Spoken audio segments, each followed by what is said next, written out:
Hey guys, welcome to Total Health Live with Dr. Sedano. I'm Dr. Nick Sedano, and thank you so much for being here today. You know, today on Motivation Monday, I've got a great story for you to tell that's going to hopefully motivate you and inspire you to really achieve higher levels in your overall life. And that is the Tale of Two Wolves, right up here. And in the Tale of Two Wolves, basically it's a folklore about a Cherokee Indian chief who's teaching his grandson about life and teaching him how life works. And he says, grandson, in each and every one of us, there are two wolves battling inside our heart, our soul, and our mind. And the grandson said, well, which one of these wolves wins? He says, well, you know what? First of all, let's look at the two different wolves. One wolf is evil. One wolf is anger. One wolf has jealousy and greed and resentment and a high ego and a lot of arrogance and lies. One wolf obviously has so much evil inside of him that he's battling with the other wolf, which is good. And this wolf has love and compassion and kindness and empathy and truth and happiness and passion. And the grandson said, well, grandfather, like I asked you, which one of these wolf wins? And you would think, well, it's probably going to be the wolf with all the love, all the compassion, because love conquers all. The grandfather says this. He said, the wolf that wins is the wolf that you feed. So think about that. The wolf that wins is the wolf that you feed. So my question is to you, which wolf are you feeding? Is it the wolf that lies? Is it the wolf inside of you that has jealousy, that has anger, that has resentment, that has an ego or an arrogance, that has fear? Or is it the wolf inside of you that's loving and compassionate, that is trusting and trustworthy, that has kindness and empathy and hope? So which wolf are you feeding? Many times I think we have the best intentions, that we want to do well in our lives, that we have the greatest intentions of, towards other people, towards success that we want. Maybe we want to have a successful marriage and home and have all kinds of nice things, and there's nothing wrong with that, because I'm always a big believer that when you have things and have abundance in your life, you can help other people a lot better. But here's the thing, many of us outwardly want one thing, but inside we have that inner wolf that's telling us you can't do that, you can't have that. Who are you to believe that you can do that? And I had this myself. I would have this dual wolf thing going on in my mind where I knew I wanted to be able to be successful, have great things, be able to make an impact in the world. So it wasn't just monetarily or materialistic. I truly wanted to help more people. But yet at the same time, in my mind, I would say, but who are you? You don't know as much as this other doctor does, or this other doctor has a bigger practice than you. So who are you to think that you're going to be like, why would they listen to you when they can listen to a Dr. Oz or a Dr. Phil or things like that? Or who are you? Did you really have the same degree these other doctors have? And that was something that was battling in my mind for a long period of time. And I realized that, God gave me gifts and talents to be able to spread to certain people. And so maybe that's why you're watching now. And so that's what I had to use and realize that God made me equipped to do my race. I wasn't supposed to do the same race as a Dr. Phil or a Dr. Oz. In fact, way back when, I actually submitted an audition tape to Oprah when she had her own competition where you could have your own show. And I submitted a competition tape back in 2009 where I had my idea for a show. And maybe it'll still come true one day, but I wanted to have it where each day of the week we focused on different components of health and wellness, whether it be the nutrition or exercise or the nerve system through chiropractic, detox, and a healthy mind. So I had a whole show idea, and I was hoping, in fact, Oprah, if you're watching this, still think about me. But I had this whole show idea, and it didn't necessarily go that way. It went to maybe someone else. And so I had to learn not to get down on myself because maybe that wasn't my path. Maybe that wasn't my walk, my journey. And so what I'm asking you to do is this. Don't beat yourself up. Don't start thinking or get jealous because someone else has what you want. Don't start getting that where you covet what other people have. Maybe someone else has a nicer house or a more beautiful wife or a nicer car, or their family seems to have it all on Facebook. So what I'm telling you is this: understand that God gave you all the gifts and talents and made you equipped to do what your purpose and your path is and your purpose in life. Nobody else can do you like you can do you. You're the only one that God made to do your purpose and path. So understand that and work with that and know that you have all the gifts and talents. You're fully equipped and fully loaded to do what you were designed to do. So what I want you to do is this: focus on what you want, not what you don't want. A lot of times people will say, well, you know what, I don't want to have this happen to me, or I don't want to get into an accident today, or I don't want to lose my money in the stock market. Well, that's all negative. You're focusing on what you don't want. And I used to do this too. Many times I'd start having conversations in my head.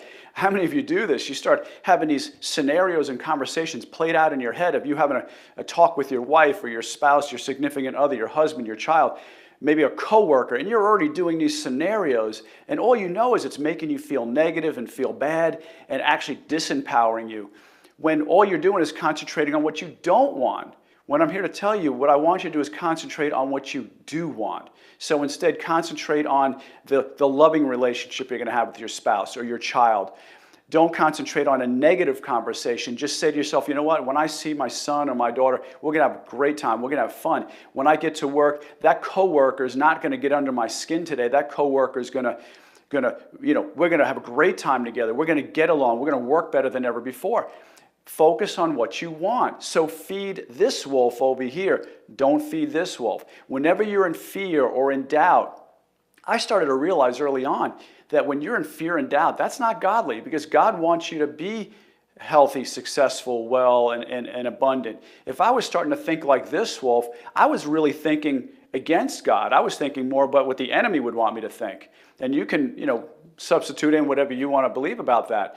But when you start to think loving thoughts, compassionate thoughts, caring, hopeful thoughts, faith-filled thoughts, then you're feeding the right wolf. So guys, look at your conversations in your head. I've had this discussion many times with people, many patients and family members. They start telling me what they want in life, and next thing you know, they'd say, well, that would be great if I could do that, as opposed to I will do that. So I always tell them this: focus on two statements. Number one is I am. And one thing I learned from Joel Osteen, one of the pastors out in Houston, Texas, is he said whatever follows I am is going to come looking for you. So if it's I am smart, I am beautiful, I am powerful, I am successful, I am trustworthy, I am loving, I am loved, that's what's going to follow you. But if it's I am stupid, I am an idiot, I am, worthless, then that's what's going to follow you. So you get to predict and create your own reality by your statements of I am. And if you think about it, it really goes back to biblical times when Moses heard from God and he said, who do I say you are? And God said, tell them that I am the great I am. Well, you guys, whenever you say I am and you have God inside of you, you better make sure the thoughts come out are of this wolf, not this wolf. Make it the loving, compassionate, hopeful, faith-filled wolf that puts faith into people's hearts and pours into people, not this wolf, because otherwise you're feeding the wrong wolf. Okay, guys? So that's important. The second thing I want you to remember is this. Number one was I am, and make it positive. Never make it negative. The second one is I have. I have a beautiful wife. I have a beautiful family. I have a beautiful home. I have the practice of my dreams. I have the job of my dreams. Not I want, because if it's I want, it's always going to be want. I have. So speak in terms of faith. Jesus used to ask people, do you believe? Do you believe that you have these things? Do you believe that you're healed? Do you believe that you have your sight back? That's what he told them, because he knew that if the people believed, they would receive those things. I always wondered about how that worked when he would say, don't tell anybody what just happened here. Don't tell anybody that I healed you. And I always wondered, why wouldn't he want? I'm thinking he's the greatest marketer in the world. Why doesn't he go out telling people, say, hey, listen, Jesus just healed me. Jesus did this. Because he knew, and think about this, guys, he knew that if the person went home and said, yeah, Jesus just healed me, I'm not blind anymore, that the friends who either had good meanings or bad meanings, who meant well or didn't mean well, would say, you probably just weren't really blind. You probably just limping. You really weren't lame. You really weren't paralyzed. Come on. How are you going to be healed? He knew that if he didn't get them to believe first, they wouldn't then receive. And number two, he also knew that if they went and told people, there was a good chance that they would wipe away their faith. They would get rid of their faith because of the naysayers. So I don't want to get too far into a whole biblical context, but it fits all together. Which wolf are you feeding? The wolf of faith, hope, perseverance, love, compassion? Or are you feeding the wolf of greed, jealousy, arrogance, ego, and everything else? You have the conversations in your head. You guys know what you're saying. You've got that voice in your head that keeps playing. Sorry, I'm just going to see if there's any questions. You know you have that voice playing in your head. And the key thing is to have the voice playing properly, because we all have that voice playing from past scenarios in our lives. Maybe it was a parent. Maybe it was a coworker. Maybe it was someone who meant well. They didn't want to see you get hurt. They didn't want to see you suffer. So they said, you know what, honey, don't try that business deal. Don't do that, because you know what, it's probably not going to work out for you. Or maybe they really had bad intentions. Maybe it was a coworker or a friend who didn't want you to succeed because they knew that then it would feel worse about themselves. So if they kept you down here, it would keep them here. Does that make sense? If you succeeded, they would feel worse about themselves because maybe they weren't living up to their true health potential that God created for them to be. So here's the thing, guys. Don't listen to those inner conversations. We all do it. You have to stop it immediately. You have to immediately say no. Delete, delete, delete, delete. Stop that inner conversation and get back to this conversation. Which wolf are you feeding? Are you feeding the wolf of love, or are you feeding the wolf of evil? It's your choice, guys. You can feed whatever wolf you want. Whichever wolf you want is going to elevate you or drop you. Okay? One's going to elevate you to a higher level. One's going to drop you. This one here will drop you. This elevates you. We all know that. So what I'm saying is, stop feeding this wolf. Start feeding this wolf. And by the way, when you start to feed this wolf over here with all these great terms here, that wolf is the one that will grow. This wolf will start to go away. You know, we look at people who are winners. They don't think about their losses. They get them out of their mind quickly. They're already moving on to the next victory. They're already thinking about how they're going to win again. They're not looking at their loss, because if they focus on this, the fear, they're going to fall back into that. So guys, I hope this was good information for you. Please, if it is, share it out to someone else.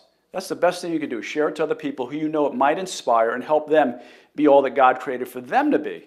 So guys, I thank you for being here. Thanks for taking your time today. Tomorrow's show, we're going to do another cooking show, so we'll have some good recipes for you. So I hope you can tune in for that. Once again, we're on between 11 and 11:30, depending on what time I finish up with patients. And because, like I said, I'm still in practice. So I'm in the trenches, in practice every single day. That's why I've got my pulse on what's going on with health in America. So guys, thanks a lot for being here. Love and appreciate you. Like it, give us the heart, share it out to people, and tell your friends about the show. Also, too, guys, you can write into the comments other things you'd like us to talk about. What are your health concerns? Let me know, and I'll be more than happy to get your questions answered or do shows about what your health concerns are. So, guys, thanks for being on today. I love and appreciate you. Have a blessed day. Bye-bye.